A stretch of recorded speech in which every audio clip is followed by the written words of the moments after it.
There comes a time in our journey through life when we realize something profound about human nature, relationships, and our own existence. We chase, we yearn, we desire approval.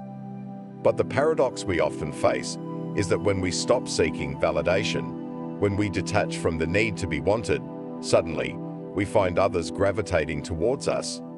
It's a universal experience, and if we're wise enough to understand it, we can use it to cultivate deeper control over ourselves.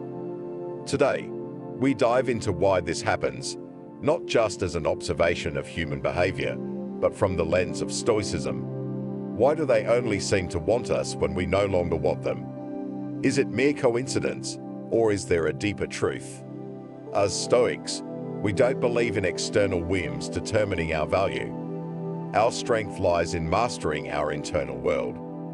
So, let's explore 9 proofs of why this paradox reveals itself, and more importantly, how we can navigate it with resilience, strength, and unwavering self-control. 1. The energy shift, letting go and finding inner power. The first proof lies in energy, our perception of it, and how it changes when we detach. When we constantly seek approval, there's an invisible desperation in our actions. It consumes us. We become enslaved to the outcome of another's acceptance, abandoning our own sovereignty. But the moment we withdraw, the shift occurs. That energy returns inward, and those who once dismissed us begin to sense the difference. They feel the absence of that neediness. As Marcus Aurelius said, "Waste no more time arguing about what a good man should be. Be one." When we stop trying to prove our worth to others, we begin living by the principles we claim to believe. We become what we sought all along, a person of value. In this absence, they notice. 2. The illusion of scarcity. Desire follows deprivation. Humans desire what they can't have. It's a primal instinct. The more available we are, the less we're valued.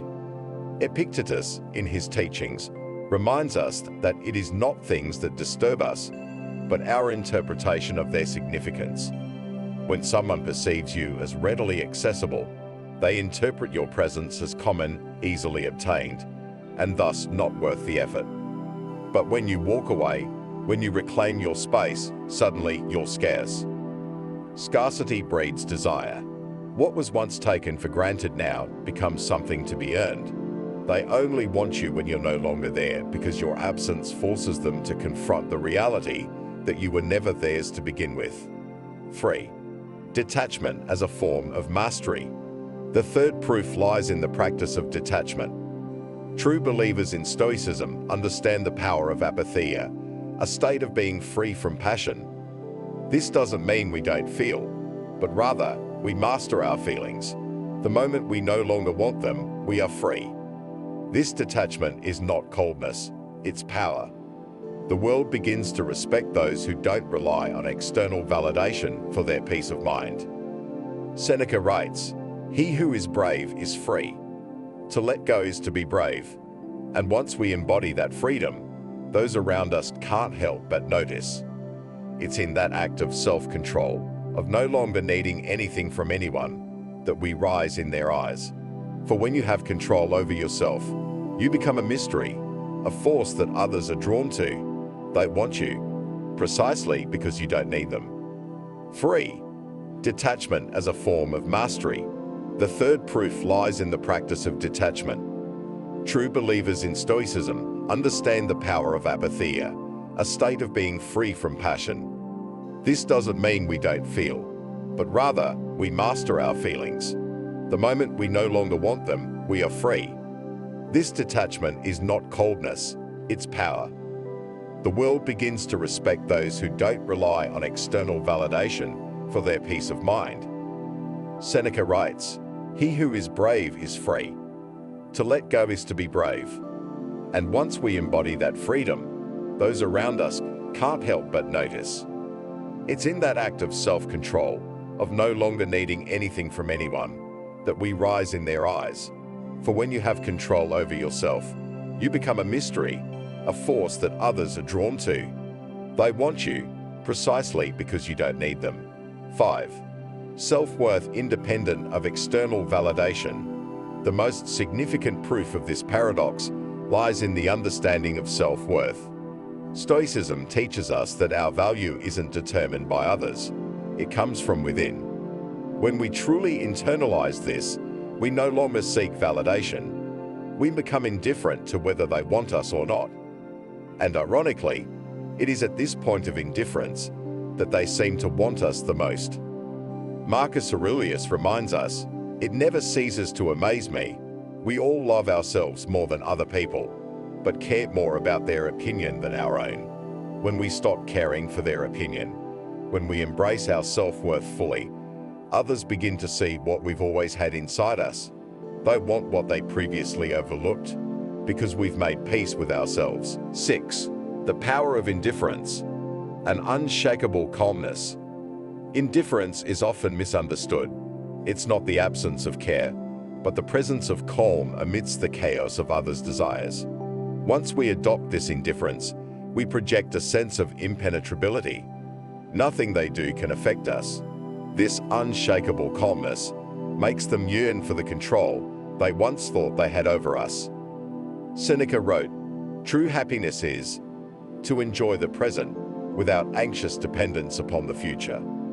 When we no longer anxiously await their affection or approval, we gain something greater, inner peace. And once they see this, they realize they can no longer manipulate or influence us. This is why they only want us when we no longer want them. We are free, while they remain ensnared by their desires. 7. The shift in power dynamics. The seventh proof lies in the undeniable shift in power.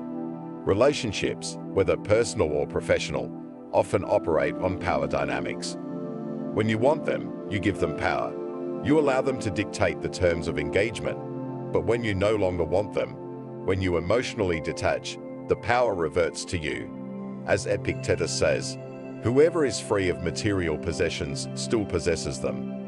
When you free yourself from needing them, you still have the ability to engage with them, but now on your own terms. This shift is unmistakable. Suddenly, they realize you hold the reins. And human nature being what it is, they want what they can't control. 8. The mystery of self-sufficiency. There is an allure in self-sufficiency that can't be denied. People are drawn to those who are content within themselves. As a Stoic, self-sufficiency is one of your greatest assets. You rely on nothing external for your peace, your happiness, or your fulfillment. Marcus Aurelius wrote, "The happiness of your life depends upon the quality of your thoughts." When you no longer want them, when your thoughts are governed by your internal values rather than external attachments, you project an aura of self-sufficiency. They want to be part of your world, a world they sense is whole without them. 9. The final proof. Reclaiming your inner fortress. The ultimate proof lies in the reclamation of your inner fortress, your mind, your spirit, your soul. When you no longer want them, it's because you've reclaimed your internal world. You've built walls that no external force can penetrate. You've realized the ultimate truth. No one can give you what you already possess inside. As Marcus Aurelius said, you have power over your mind, not outside events. Realize this, and you will find strength. When we no longer want them, it's not from bitterness, but from strength. We've come home to ourselves, and in that reclamation, they suddenly realize what they've lost, a person who no longer needs them to feel complete. The paradox resolved. So, why do they only want you when you no longer want them? The answer, as we've explored, is rooted in the timeless teachings of Stoicism. It's not about manipulation or tactics. It's about mastering yourself.